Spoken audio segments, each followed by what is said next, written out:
আসসালামু আলাইকুম। আমি doctor Saiful Islam Saif, consultant sonologist and intervention ultrasound specialist.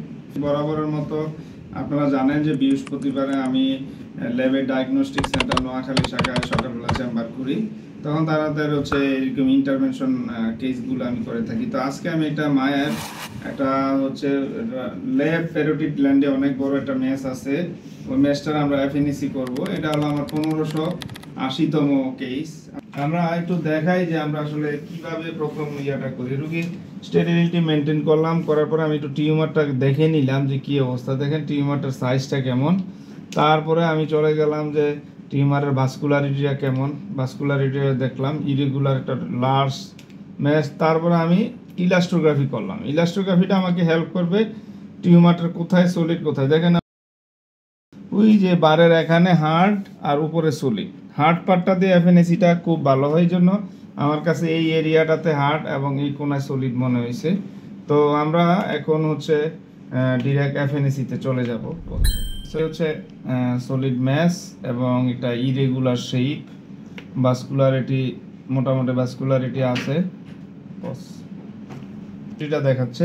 তারপরে আমরা চলে যাব ইলাস্ট্রোগ্রাফিতে। আমি যেহেতু আপনারা জানেন নোয়াখালীতে ইলাস্ট্রোগ্রাফি, শেয়ার ওয়েভ ইলাস্ট্রোগ্রাফি যেটা আমরা লিভারে করে, আর হলো স্ট্রেইন ইলাস্ট্রোগ্রাফি যেটা আমরা টিউমারে করাই, ওটা আমি করিয়ে থাকি। এবং এটা হচ্ছে একটা নির্দিষ্ট স্ক্রুইংয়ের উপর ভিত্তি করে বলা যায় যে এটা মেলিগন্যান্ট না বিনাইন। এটা হার্ড এবং সফট পার্ট, এটা আলাদা করে আমরা করলাম যে এটা হার্ড কোনটা, নীল এরিয়াটা হার্ড, ওটা সলিড। এটাও একটা স্ক্রুইংয়ের মধ্যে ফেলে করা লাগে। এই যে আমার নিডেলটা দেখেন, এই আমরা গ্রে স্কেলে দেখাচ্ছি টিউমারটা কোনটা, পুরো টিউমার, এই পুরো কালোটা ইরেগুলার টিউমার, আর আমার নিডেল কোনটা যেটা মুভ করতেছে, এটা টিউমার নিডেল। হ্যাঁ, বুঝলেন।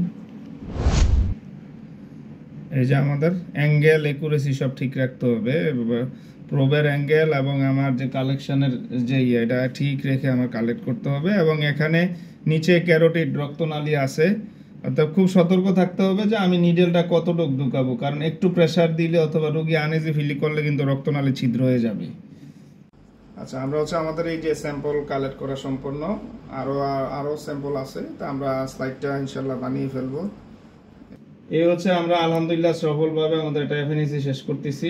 তো ভালো থাকবেন, রোগীটার জন্য আমি দোয়া করি।